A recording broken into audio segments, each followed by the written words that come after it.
ఆదికాండము 13వ అధ్యాయము 2వ వచనం చదవండి మా.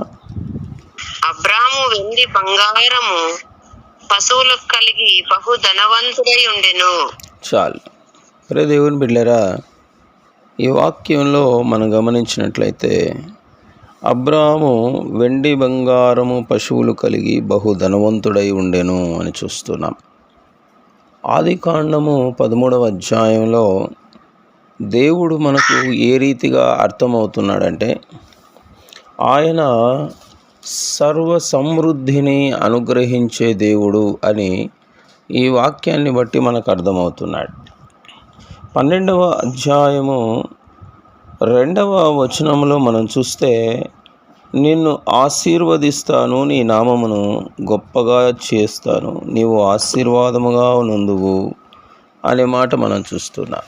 సో ఇక్కడ మనము ఆ వచనం యొక్క, ఆ వాగ్దానం యొక్క నెరవేర్పు మనం చూస్తూ ఉన్నాం. దేవుడు అబ్రహామును బహు ధనవంతుడిగా ఆశీర్వదించాడు. బహు ధనవంతుడై ఉండెను అనే మాట మనం చూస్తూ ఉన్నాం. ప్రియ దేవుని బిడ్డలారా, దేవుడు అబ్రహాముకు సర్వ సమృద్ధిని అనుగ్రహించినట్లుగా మనం చూస్తూ ఉన్నాం.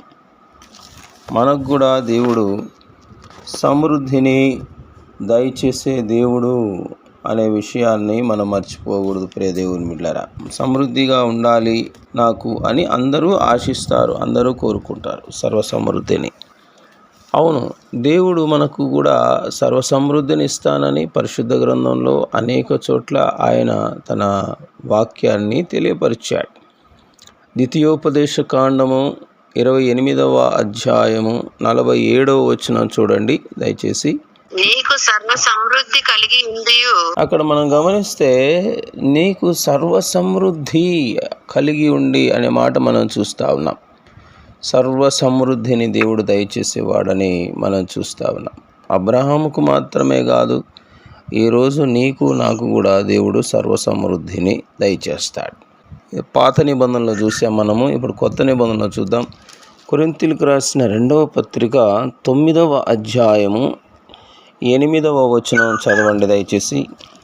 మరియు అన్నిటి యందు ఎల్లప్పుడూ మీలో మీరు సర్వ సమృద్ధి గలవారై ఉత్తమమైన ప్రతి కార్యమును చేయుటకు దేవుడు మీ ఎడల సమస్త విధములైన కృపను విస్తరింపజేయగలడు. ఈ వాక్యంలో కూడా మనం సర్వ సమృద్ధి గలవారై అనే మాట చూస్తూ ఉన్నాం. దేని యందు సర్వ సమృద్ధి అంటే అన్నిటి యందు సర్వ సమృద్ధి అంటున్నాడు. ఎప్పుడెప్పుడు సర్వ సమృద్ధి అంటే ఎల్లప్పుడూ సర్వ సమృద్ధి అంటూ ఉన్నాడు. మరి దేవుని బిడ్డలారా, దేవుడు తన కృప ద్వారా మనల్ని ఎల్లప్పుడూ అన్నిటి యందు సర్వ సమృద్ధి గలవారే ఉండేలా చేస్తాడని ఈ వాక్యం ద్వారా కూడా మనం నేర్చుకుంటూ ఉన్నాం. సర్వ సమృద్ధి ఎక్కడి నుంచి వస్తుంది? సమృద్ధి అంటే యాకోబు రాసిన పత్రిక 1వ అధ్యాయము 17వ వచనం చూడండి దయచేసి. శ్రేష్టమైన ప్రతి ఈవియు సంపూర్ణమైన ప్రతి వరమును పర సంబంధమైనదై జ్యోతిర్మయుడగు తండ్రి యొద్ద నుండి వచ్చును. ఈ వాక్యంలో మరి శ్రేష్టమైనటువంటి ప్రతి ఈవి కూడా అని మాట్లాడుతూ ఉన్నాడు. దేవుని బిడ్డలారా, శ్రేష్టమైన ప్రతి వరము తండ్రి యొద్ద నుండి వస్తుంది అని మనం చూస్తాం. సో మన తండ్రి, మరి మన దేవుడు, ఆయన నుండి మనకు ప్రతి వరము, ప్రతి శ్రేష్టమైనది మనకు వచ్చిందనుకోండి, అప్పుడు మనం సర్వ సమృద్ధి కలిగినటువంటి వారముగా మనం ఉంటామనేది ఈ వాక్యాన్ని బట్టి మనం తెలుసుకుంటూ ఉన్నాం. ప్రియ దేవుని బిడ్డలారా, అబ్రహాము ఎలా సర్వ సమృద్ధి కలిగి ఉన్నాడు అంటే వెండి బంగారము పశువులు కలిగి ఆయన సర్వ సమృద్ధి కలిగి ఉన్నట్లుగా మనం చూస్తూ ఉన్నాం.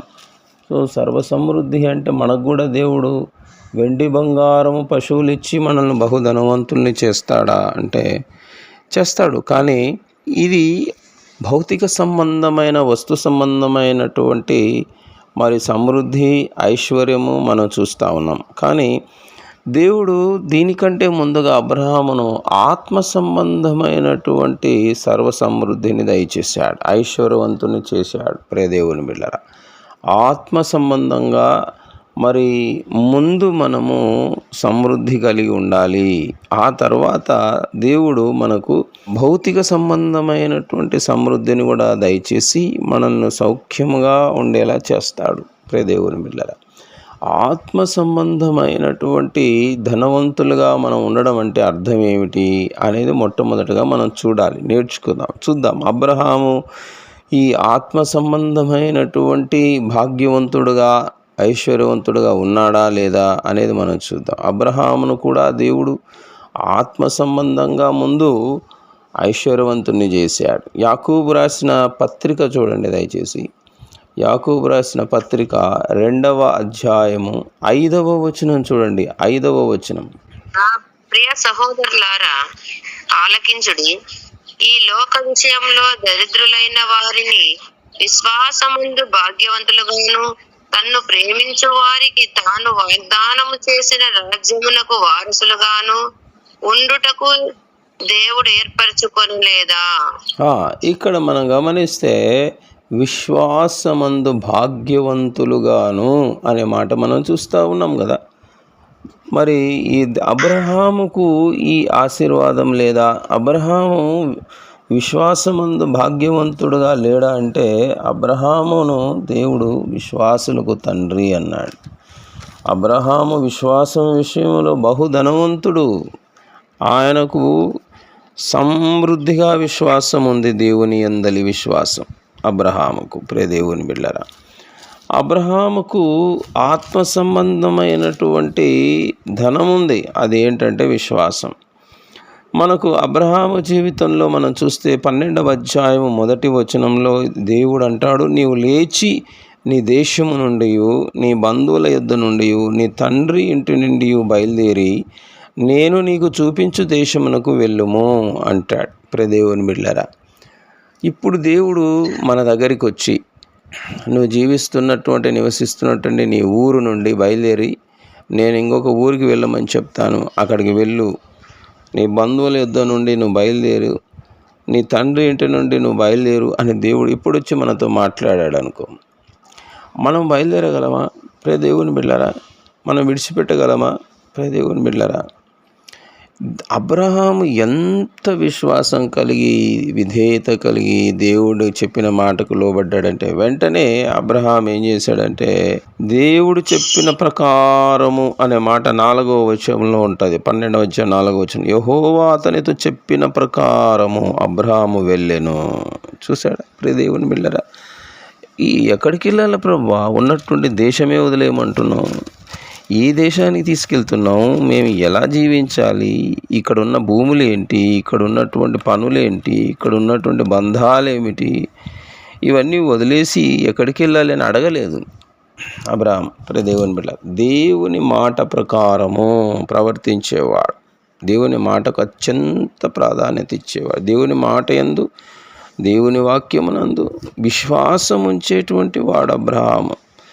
సో అబ్రహాముకు దేవుడు వెండి బంగారము పశువులు ఇచ్చి బహుధనవంతుని చేయకముందే అతడు ఆత్మ సంబంధంగా బహుధనవంతుడు. విశ్వాస విషయంలో విశ్వాసం అనేటువంటి ధనము సమృద్ధిగా అబ్రహాముకు ఉన్నట్లుగా మనం చూస్తూ ఉన్నాం. ప్రియ దేవుని బిడ్డలారా, దేవుడు అంటాడు, నిన్ను గొప్పవానిగా చేస్తాను అని అంటాడు. నిశ్చయంగా నిన్ను ఆశీర్వదిస్తాను, నిశ్చయముగా నిన్ను విస్తరింపచేస్తాను అని చెప్పాడు. ఈ మాట మనకు హెబ్రీ పత్రిక 6వ అధ్యాయము 14వ వచనంలో మనం చూస్తాం. అయితే అంత గొప్పవాడిగా చేసినటువంటి ఈ అబ్రహాము ఎక్కడ జీవించాడు అనే మాట మనం గమనిస్తే, అబ్రహాము ఆయనకున్నటువంటి విశ్వాసం ఎంత గొప్పది అంటే ఆయన గుడారములలో జీవించినట్లుగా మనం చూస్తాం. ప్రియ దేవుని బిడ్డలారా, గుడారములో జీవించాడు. ఎందుకు గుడారంలో జీవించాడు? ఆయనకు ఇల్లు కట్టుకోవడానికి డబ్బులు లేవా? ఇల్లు కట్టుకోవడానికి ఆయన దగ్గర ఆస్తి లేదా అంటే, అబ్రహాముకు దేవుడు సమృద్ధిగా ఇచ్చాడు. ప్రియ దేవుని బిడ్డలారా, అయినా సరే వీరు గుడారంలో నివసించారు.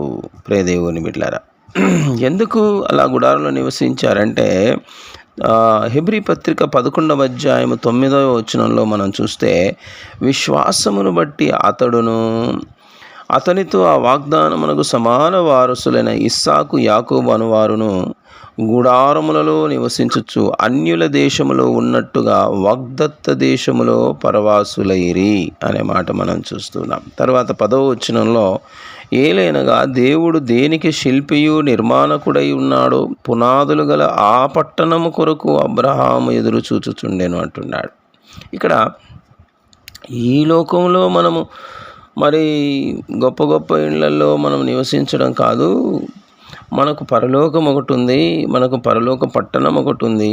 ఆ పట్టణంలో మనము మరి మంచిగా ఉంటే చాలు, అక్కడ మనం ఐశ్వర్యవంతులుగా ఉంటే చాలు, అది మనకు అసలైనటువంటి దేశము, పట్టణము అని ఆ పట్టణం కొరకు ఎదురు చూచుచుండెను అనే మాట మనం చూస్తూ ఉన్నాం. ప్రియ దేవుని బిడ్డలారా, దీన్ని బట్టి మనకు ఏమర్థమవుతుంది? అబ్రహాములో ఎంత విశ్వాసం ఉన్నది అని మనకు అర్థమవుతుంది.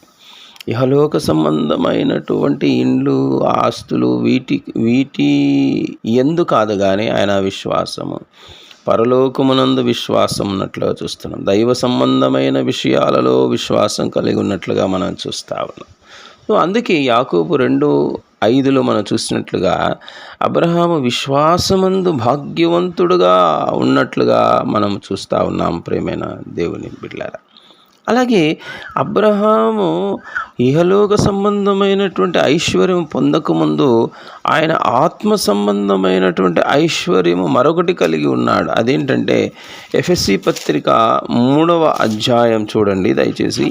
ఎఫెసీ పత్రిక 3వ అధ్యాయంలో అక్కడ ఒక ఐశ్వర్యం మనకు కనబడుతుంది.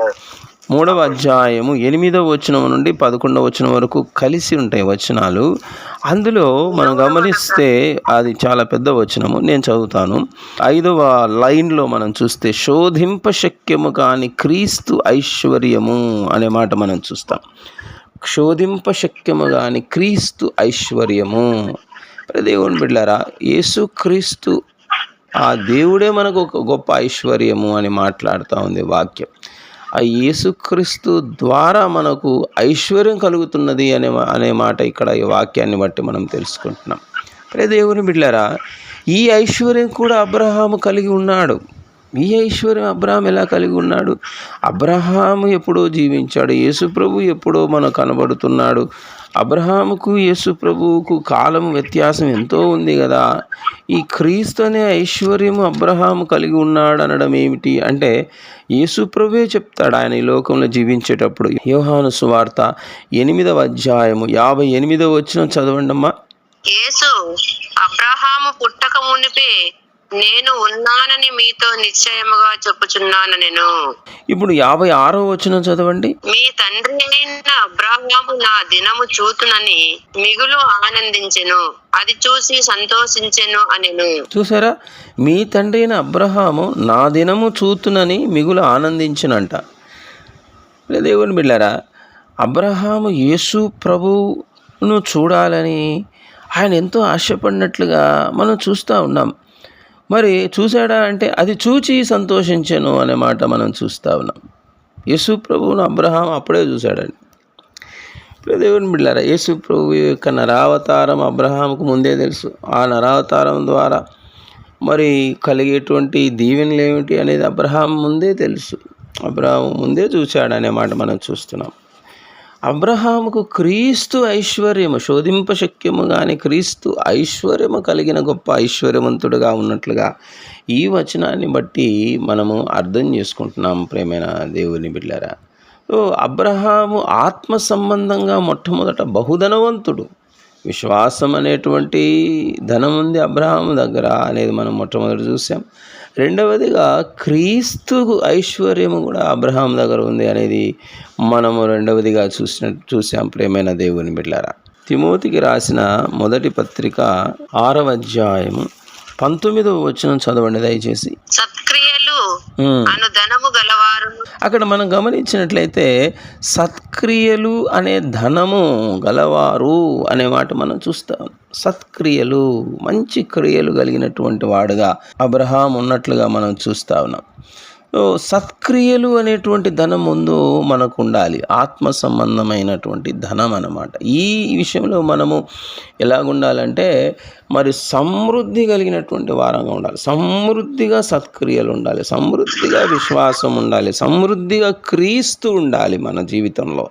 అప్పుడు మనం ఆత్మ సంబంధమైనటువంటి ధనము మనం కలిగిన బహు ధనవంతులముగా మనం ఉంటాం. ప్రియ దేవుని బిడ్డలారా, సో దేవుడు ఈ భౌతిక సంబంధమైనటువంటి బంగారు వెండి ఆస్తిని మాత్రమే ఇచ్చి మనల్ని బహుధనవంతులుగా చేస్తాడంటే, దానికంటే ముందు దేవుడు మనకు ఇచ్చేది ఏంటంటే విశ్వాసం అనే ధనాన్ని ఇస్తాడు, క్రీస్తు అనే ధనం ఇస్తాడు, సత్క్రియలు అనే ధనం ఇచ్చి మనల్ని ఈ విషయంలో సర్వ సమృద్ధిని అనుగ్రహించే దేవుడు అని మనం చూస్తున్నాం. అబ్రహాముకు ముందే ఇవన్నీ ఇచ్చాడు దేవుడు. ఆ తర్వాత దేవుడు అబ్రహాముకు వెండి బంగారం పశువులను ఇచ్చినట్లుగా మనం చూస్తున్నాం. ఆ రీతిగా బహుధనవంతుడు అయినట్లుగా మనం చూస్తూ ఉన్నాం. ప్రియమైన దేవుని బిడ్డలారా, సో దేవుడు సర్వ సమృద్ధిని అనుగ్రహించే దేవుడు. ఈ వాక్యం వింటున్న ప్రియ విశ్వాసి, నీ జీవితంలో విశ్వాసం, అబ్రహాముకున్నంత విశ్వాసం నీ జీవితంలో ఉన్నదా? యేసునందు విశ్వాసం ఉంచావా? అలాగే క్రీస్తు రక్తమునందు విశ్వాసం ఉంచుచున్నావా? క్రీస్తు మాట యందు విశ్వాసం ఉంచుచున్నావా? విశ్వాసం ఉంచుచున్నావా? దేవుని వాగ్దానములందు విశ్వాసం ఉంచుచున్నావా? ఈ విషయంలో నువ్వు బహుధనవంతుడవై ఉన్నావా? అలాగే క్రీస్తు గురించినటువంటి ఐశ్వర్యం కలిగి ఉన్నావా? క్రీస్తును గురించినటువంటి ఐశ్వర్యం, క్రీస్తు దయచేసే కృప, ఆ కృప ద్వారా కలిగేటువంటి ఎన్నో ఆశీర్వాదాలు ఉన్నాయి. వాటిని పొందుకుంటే మనము మరి క్రీస్తు ఐశ్వర్యం మనం కలిగినటువంటి వారముగా ఉంటాం. అలాగే సత్క్రియలు అనే ధనము మనం కలిగి ఉన్నామా? సత్క్రియలు అనే ధనం మనం కలిగి ఉన్నామా? ప్రియమైన దేవుని బిడ్డలారా, ఈ రీతిగా దేవుడు మనలో సర్వ సమృద్ధిని అనుగ్రహిస్తాడు. ఆ తర్వాత నీకు ఈ లోకంలో నీకు ఏం కావాలో అవన్నీ కూడా తర్వాత దేవుడు ఇస్తాడు, ఖచ్చితంగా ఇస్తాడు మనకు. ప్రియ దేవుని బిడ్డలారా, ఆత్మ సంబంధంగా ముందు మనం భాగ్యవంతులము, ఐశ్వర్యవంతులము, ధనవంతులం అయితే అప్పుడు మనకు ఈ భౌతిక సంబంధమైనటువంటి వెండి బంగారము, డబ్బులు, ఆ ఇల్లు, ఇవన్నీ కూడా దేవుడు మనకు దయచేసినప్పుడు మనము నరకపాత్రులం అయిపోం. దేవుడు మనకు ఆత్మ సంబంధమైన సర్వ సమృద్ధి ఇవ్వకముందే, లేదా మనం ఆత్మ సంబంధమైనటువంటి క్రీస్తు విశ్వాసము, సత్క్రియలు అనేటువంటి ఈ ధనము మనము కలిగి ఉండకుండా దేవుడు ముందే మనకు భౌతిక సంబంధమైన వస్తు సంబంధమైనటువంటి ఐశ్వర్యం ఇచ్చాడనుకోండి, ఈ ఐశ్వర్యం వలన మనము గర్వాంధులమైపోయి దేవుని నుండి దూరం అయిపోయి నరకానికి వెళ్ళిపోయేటువంటి వారముగా ఉంటాం. ప్రియ దేవుని బిడ్డలారా, ఎంత ఆస్తి, ఎంత బంగారం, వెండి, ధనం ఉంటే ఏం లాభం అండి? నరకంలో పడడం కంటే ఇవి లేకుండా మనం పరలోకం వెళ్ళడమే గొప్ప భాగ్యం కదా ప్రియమైన దేవుని బిడ్డలారా. కాబట్టి ప్రియ దేవుని బిడ్డలారా, అబ్రహాము ఏ రీతిగా ఆ విశ్వాసమునందు ఐశ్వర్యవంతుడు, భాగ్యవంతుడు, తర్వాత క్రీస్తుకు సంబంధించినటువంటి వాటి విషయంలో ఐశ్వర్యవంతుడు, సత్క్రియలు అనేటువంటి ధనము కలిగినటువంటి వాడుగా ఉన్నాడు. ఆ రీతిగా దేవుడు ముందు మనము ఆ ధనవంతులుగా ఆ విషయంలో మనం సర్వ సమృద్ధి కలిగిన వారుగా ఉండాలని దేవుడు ఆశించే దేవుడు. అలా చేస్తాడు కూడా, సర్వ సమృద్ధిని దయచేస్తాడు మనకు. నీకు కూడా నీ జీవితంలో కూడా ముందు దేవుడు నిన్ను ఆత్మ సంబంధంగా, దైవ సంబంధంగా బహుధనవంతుని చేస్తూ ఉన్నాడు. నీ జీవితంలో వచ్చే పరిస్థితులు కానీ, నీ జీవితంలో ఎదురయ్యేటువంటి ప్రతిదై కూడా అందుకే, ఆ కారణంతోనే అవన్నీ ఎదురవుతున్నాయి. ఎందుకంటే దేవుడు మనల్ని ఆత్మీయంగా సర్వ సమృద్ధిని అనుగ్రహిస్తాడు అని మనం చూస్తూ ఉన్నాం. ఆ తర్వాత నీకు ఈ లోకంలో బ్రతకడానికి కావలసినవి కూడా సమృద్ధిగా దేవుడు తప్పక దయచేస్తాడు. ప్రియ దేవుని బిడ్డలారా, ఆదికాండము 13వ అధ్యాయానికి వద్దాం. మళ్ళీ 13వ అధ్యాయము 14వ వచనము. లోతు అబ్రహామును విడిచిపోయిన తరువాత యెహోవా, ఇదిగో నీ కన్నులెత్తి నీవు ఉన్న చోట నుండి ఉత్తరపు తట్టు, దక్షిణపు తట్టు, తూర్పు తట్టు, పడమర తట్టును. 14వ వచనం ద్వారా మనం ఏం నేర్చుకుంటున్నాము? ఏమంటున్నాడు? నీ కన్నులెత్తు అబ్రాహాము, నీవు ఉన్న చోట నుండి ఉత్తరపు తట్టు చూడు, దక్షిణపు తట్టు చూడు, తూర్పు తట్టు కూడా చూడు, పడమర తట్టు కూడా చూడు అంటున్నాడు. దేవుని బిడ్డలారా, ఇక్కడ చూడండి, ఆయన దృష్టిని దేవుడు విస్తరింపచేస్తున్నాడు. సో దృష్టిని విస్తరింపచేసే దేవుడు అని మనం ఇక్కడ అర్థం చేసుకుంటున్నాం. ఎన్లార్జర్ ఆఫ్ విజన్. దేవుని బిడ్డలారా, మన దృష్టి సంకుచితంగా ఉంటే, మన దృష్టి కొద్దిగా ఉంటే దేవుడు ఏం చేస్తాడంటే దాన్ని విస్తరింపజేస్తాడు. దేవుని బిడ్డలారా, మరి ఈ వాక్యం వింటున్నటువంటి దైవ సేవకులకు కూడా దేవుడు ఇక్కడ ఒక విషయాన్ని నేర్పిస్తున్నాడు. ఏంటంటే, మనము ఉన్నటువంటి ప్రాంతములోనే మనము పరిచర్య స్వార్థ చేయడం కాదు. ఉత్తరము తట్టు చూడు అంటున్నాడు, దక్షిణపు తట్టు చూడు అంటున్నాడు, తూర్పు తట్టు చూడు అంటున్నాడు. దేవుని బిడ్డలారా, తూర్పు, ఉత్తరము, దక్షిణము, పడమర ఇవన్నీ చూడమంటున్నాడు. సో అన్ని ప్రాంతాలకు వెళ్ళాలి, అన్ని ప్రాంతాల్లో స్వార్థ చెయ్యాలి. ఆ విధంగా మన దర్శనం ఉండాలి. ఆ విధంగా మన దర్శనాన్ని విస్తరింపజేసే దేవుడు అని ఇక్కడ మనము నేర్చుకుంటున్నాం. దేవుని బిడ్డలారా, ఇక్కడ మరొక విషయాన్ని మనం నేర్చుకుంటున్నాం. ఏంటంటే, మనము నాకు ఇంత మట్టుకు చాలులే అని మనము జీవిస్తూ ఉంటే దేవుడు అంత మట్టుకు చాలులే అని ఆ కొంతలోనే మనం ఉండేటట్లుగా దేవుడు చేయడు. మనం విస్తరించేలా చేస్తాడు ప్రతి విషయంలో కూడా అనేది ఇక్కడ మనం నేర్చుకుంటున్నాం. మన దృష్టి విస్తారంగా ఉండాలి, గొప్ప వాటి మీద ఉండేలా చేస్తాడు దేవుడు అని మనం ఇక్కడ చూస్తూ ఉన్నాం. దేవుని బిడ్డలారా, మనం కొన్ని విషయాలు అర్థమవుతున్నాయి పరిశుద్ధ గ్రంథంలో, చాలే ఈ విషయాలు మనకు అర్థమైతే చాలే అని మనం అనుకుంటే, నో దేవుడు ఏమంటాడంటే ఇర్మియా 33:3లో, నాకు మొరపెట్టుము, నేను నీకు ఉత్తరం ఇచ్చేదను, నీవు గ్రహింపలేని గొప్ప సంగతులను, గూఢమైన సంగతులను నీకు తెలియజేతును అంటున్నాడు. సో నాకు ఈ కొంచెం చాలా అర్థమవుతుంది బైబిల్ వాక్యము, గొప్ప విషయాలు మనకెందుకు అని మనం అనుకుంటే, దేవుడు అంటున్నాడు నో నీకు ఆ కొంచెమే కాదు, తూర్పు తట్టు చూడు, పడమర తట్టు చూడు, ఉత్తరం దక్షిణం తట్టు చూడు అన్నట్లుగా నీకు ఈ కొన్ని విషయాలే కాదు, ఈ కొన్ని సంగతులనే కాదు, ఇంకా గొప్ప సంగతులు నీకు తెలియజేస్తానంట. నాకు మొరపెట్టు, ప్రార్థన చెయ్యి అంటున్నాడు. దేవుని బిడ్డలారా, దేవుడు ఎప్పుడు కూడా మనము కొంచెము వారముగా ఉండాలని కోరుకోడు. ఈ కొద్దిగానే ఉంటే చాలే వీళ్ళకు అని కోరుకోడు. ఇంకా దేవుడు దయచేసి మనం ఇంకా గొప్పవారంగా విస్తరించాలని, వర్ధిల్లాలని దేవుడు కోరుకుంటాడని ఇక్కడ మనం చూస్తూ ఉన్నాం. కాబట్టి మన దృష్టిని దేవుడు విస్తరింపచేస్తాడు, మన గురిని దేవుడు విస్తరింపచేస్తాడు, మన పనిని దేవుడు విస్తరింపచేస్తాడు, మరి మనకున్న వాక్య జ్ఞానాన్ని దేవుడు విస్తరింపచేస్తాడు. మనకి ఇప్పుడు కొద్దిగా ఉండొచ్చు, కానీ దేవుడు ఆ కొద్దిలోనే మనల్ని పెట్టడు, ఇంకా విస్తారంగా దేవుడు దయచేస్తాడనే మాటను మనము అన్ని దిక్కుల చూడుము అని చెప్పడం ద్వారా మనం నేర్చుకుంటున్నాం. దేవుని బిడ్డలారా, ఇప్పుడు అదే ఆదికాండము 13వ అధ్యాయము 15వ వచనాన్ని చదవండి మా. ఎందుకనగా నీవు చూచుచున్న ఈ దేశం అంతటిని నీకును నీ సంతానమునకును సదాకాలం ఇచ్చేదను అంటున్నాడు. ఏమిస్తానంటున్నాడు? ఈ దేశాన్ని ఇస్తాను నీకు అంటున్నాడు. ఇస్తాను అంటున్నాడంటే ఆ దేశానికి ఓనర్ ఎవరు? దేవుడే యజమానుడు, దేవుడే ఓనర్ అని మనం చూస్తూ ఉన్నాం. దేవుని బిడ్డలారా, ఇంకొక చోట ఒక వాక్యం ఉంటుంది, కీర్తన 24:1లో, భూమియు దాని సంపూర్ణతయు యెహోవావే అనే మాట మనం చూస్తూ ఉంటాం. మొత్తం ఈ సృష్టి అంతా ఆయనదే, భూమి అంతా ఆయనదే. అందుకే అంటున్నాడు ఇస్తాను నీకు అంటున్నాడు. నువ్వు చూచుచున్న దేశమంతా ఇస్తా, నీకే కాదు నీ సంతానమునకు కూడా నేను ఇస్తాను అనే మాట మనం ఇక్కడ చూస్తున్నాం. ఓనర్ ఆఫ్ ద ల్యాండ్, ఆయన ఓనర్గా మనం చూస్తున్నాం. ఆ తర్వాత ఇంకొకటి దేవుని గుణలక్షణాన్ని మనం ఇక్కడ చూస్తున్నాం. 4వది ఏంటంటే ఆయన ఇచ్చే దేవుడు అనే మాట మనం చూస్తా ఉన్నాం. ఇస్తాను అంటున్నాడు. ఎలా ఇస్తాడు ఆయన? ఏమిస్తాడు ఆయన అంటే మన ఊహకు మించినటువంటివి ఇస్తాడు ఆయన అని దీన్ని బట్టి మనం నేర్చుకుంటున్నాం. ప్రేమైన దేవుని బిడ్డలారా, మనము అనుకున్న దానికంటే, మనము అడిగిన దానికంటే అత్యధికంగా ఇచ్చే దేవుడు అని దీన్ని బట్టి మనము నేర్చుకుంటున్నాం. ప్రేమైన దేవుని బిడ్డలారా, ఎఫెసీ పత్రిక 3:20లో ఉంది కదా, మనం అడుగు వాటి కంటేను ఊహించు వాటి కంటేను అత్యధికంగా చేయగలవాడు అనే మాట మనం చూస్తా ఉన్నాం.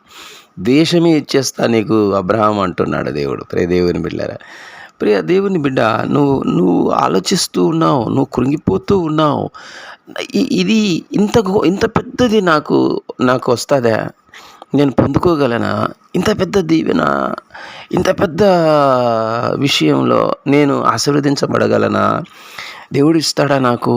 నేను అలా ఉండగలనా అని మనం కొన్నిసార్లు మరి ఇది నాకు మించిందిలే, నా వల్ల అవుతుందా కాదులే, ఇది నేను పొందుకోలేనులే అని మనం అనుకుంటూ ఉంటాం. కానీ దేవుడు ఇక్కడ ఎలాంటి వాడని మనకు అర్థమవుతుందంటే, నువ్వు అసలు ఊహించలేవు, నువ్వు ఊహించలేనంత అత్యధికముగా నీకు ఇచ్చే దేవుడు.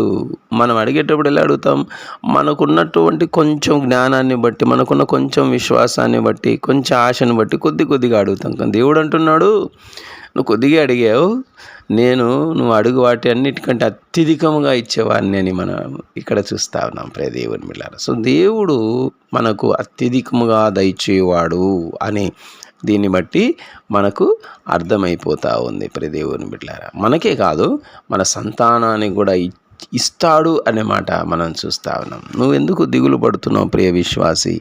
నా పిల్లలకు నేను సరిగా చదువు చెప్పించగలనా?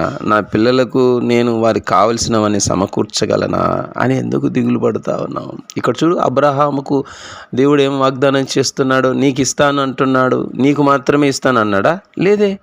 అక్కడ గమనించావా? నువ్వు ఏమంటున్నాడు? నీకును నీ సంతానమునకును అన్నాడు. నీ సంతానానికి కూడా ఏం కావాలనో అది ఆయన చూసుకుంటాడు, ఆయన ఇస్తాడు, తప్పకుండా ఇస్తాడు. విశ్వాసం ఉంచు.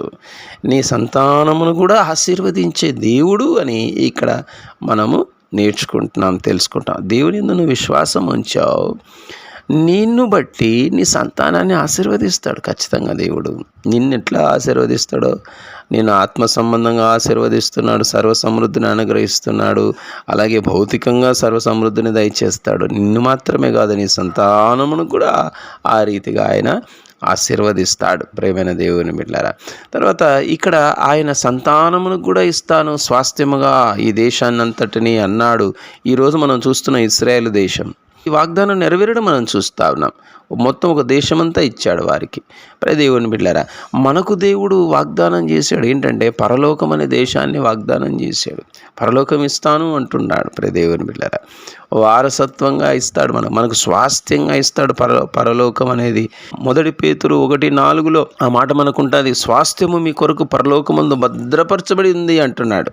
అక్కడ దేవుడు రెడీగా ఉంచాడు, నీకు పరలోకంలో స్వాస్థ్యము ఉంచాడు. దేవుని బిడ్డలారా, పరలోక రాజ్యం అనేది ఆయన స్వాస్థ్యంగా మనకి ఇచ్చే దేవుడు అనే మాట ఇక్కడ మనము నేర్చుకుంటున్నాం ప్రేమైన దేవుని బిడ్డలారా.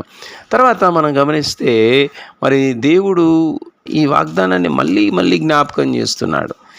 దీన్ని బట్టి మనకు ఏమర్థమవుతుందంటే, మన జీవితంలో కొన్నిసార్లు దేవుడు ఎన్నిసార్లు మాట్లాడినా మనము నిరుత్సాహపడిపోతుంటాం, నిరాశపడిపోతుంటాం. కానీ దేవుడు ఏం చేస్తాడు తెలుసా? దైవజనుడి ద్వారానో, లేకపోతే నువ్వు వ్యక్తిగతంగా ప్రార్థన చేసేటప్పుడు, లేదా నువ్వు వాక్యం చదివేటప్పుడు ఆ వాగ్దానాన్ని మళ్ళీ నీకు జ్ఞాపకం చేస్తాడు.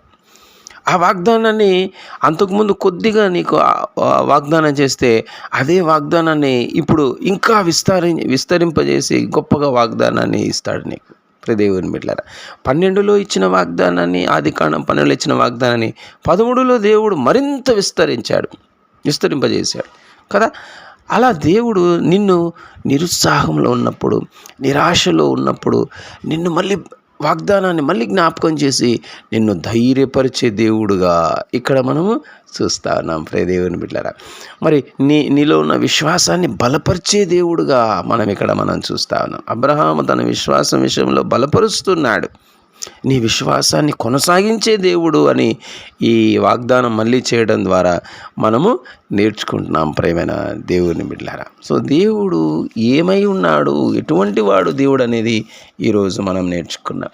మనల్ని దేవుడు సర్వసమృద్ధిలో నడిపించే దేవుడు, సర్వసమృద్ధిని దయచేసే దేవుడని అబ్రహాముకి దయచేస్తాడు. నాకు దయచేస్తాడా బ్రదర్, నాకు దయచేస్తాడా పాస్టర్ గారు అని మీరు అనొచ్చు. ఎస్, అబ్రహాము దేవుడు మన దేవుడు కాదా? ఆయన నిన్న నేడు నిరంతరం ఏకరీతిగా ఉన్న దేవుడు కాదా? ఆయన మార్పు లేని దేవుడు కాదా? ఆయన నీ దేవుడు కాదా? నీ కొరకు కల్వరి శిలువలో రక్తం కార్చలేదా? ప్రాణం పెట్టలేదా? నిన్ను ఇప్పటికి కూడా ప్రేమిస్తూనే ఉన్నాడు. ఆయన ప్రేమ నీ మీద పెరుగుతూనే ఉంది, కానీ ఏమాత్రం తగ్గలేదే. మరి నీకెందుకు ఇవ్వడు? అలాగే రెండవదిగా మనం ఏం చూసామంటే, మనం కొద్దిగా ఆలోచన చేస్తే దేవుడు మన ఆలోచనను విస్తరింపజేసే దేవుడు. మన ఆశను, మన విశ్వాసాన్ని ఇంకా పొడిగించే దేవుడు. గొప్పగా ఉండాలా మనం అని కోరుకునే దేవుడు అని కన్నులెత్తి చూడు అన్ని దిక్కులు అని చెప్పడం ద్వారా మనం చూసాం ప్రేమైన దేవుని బిడ్డలు. ఆత్మ సంబంధమైన విషయాలే కాదు, నీకు ఈరోజు కొంత ప్రార్థన ఉండొచ్చు. దేవుడు అంటాడు, నో నీ ప్రార్థన విస్తరింపజేస్తానంటాడు. దేవుని బిడ్డలారా, నీకు ఈరోజు కొద్దిగా కృపావరాలు ఉండొచ్చు. దేవుడు అంటాడు, నాకు ఇవి చాలే నువ్వు అంటే, దేవుడు అంటాడు కాదు, నేను నీ కృపావరాలను విస్తరింపజేస్తాను నీకు అని చెప్తాడు దేవుడు. దేవుని బిడ్డలారా, అన్ని దిక్కులా చూడమనడం ద్వారా మనం ఆ విషయాన్ని నేర్చుకుంటున్నాం. ప్రేమైన దేవుని బిడ్డ, అలాగే దేవుడు నీకు ఇచ్చే దేవుడు నీకు ఇస్తాడు. ఎందుకంటే నీకు ఇవ్వడానికి ఇది నేను యోగ్యున్నా దేవుడు నాకు ఇవ్వడానికని నువ్వు అనుకోవచ్చు. కానీ దేవుడు అన్నిటికీ ఆయన కర్తయ్యై ఉన్నాడు. అన్నీ ఆయనవి. కాబట్టి ఆయన కృపగల దేవుడు, ప్రేమగల దేవుడు. నీకు ఇవ్వాలనుకుంటే ఇచ్చేస్తాడు, అంతే. ఇస్తాడు ఖచ్చితంగా. అబ్రహాంకే కాదు, ఆయన సంతానానికి కూడా ఇచ్చాడు. అలాగే మన సంతానాన్ని కూడా పట్టించుకుంటాడు, మన సంతానాన్ని కూడా దీవించే దేవుడు అని ఇక్కడ మనము నేర్చుకుంటున్నాం.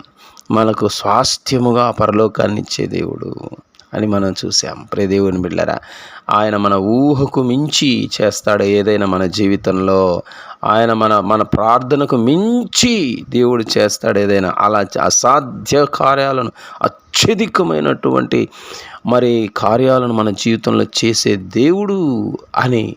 అసాధ్యము, గాడ్ ఆఫ్ ద ఇంపాసిబుల్, ఇది అసాధ్యము అని అనుకుంటాం మనం, కానీ అదే సాధ్యం చేసే దేవుడు అని మనము నేర్చుకుంటున్నాం. ప్రేమైన దేవుని బిడ్డలారా, దేవుడు మన విశ్వాస విషయంలో మనం బలహీనులమైపోతున్నప్పుడు, కృంగిపోతున్నప్పుడు మళ్ళీ వాగ్దానం చేసి, మళ్ళీ వాక్యం ద్వారా, మళ్ళీ దైవజనుల ద్వారా దేవుడు నీలో ఉన్నటువంటి విశ్వాసాన్ని బలపరిచే దేవుడు అని మనము చూసాం. కానీ దేవుడు ఏమై ఉన్నాడు మన జీవితంలో అనేది మనం తెలుసుకుంటే మనం ధైర్యంగా ముందుకు సాగిపోతాం. దేవుని కొరకు మనం ఈ లోకంలో జీవించగలుగుతాం. సో దేవుడు ఏమై ఉన్నాడో నీకు అర్థమైంది కదా.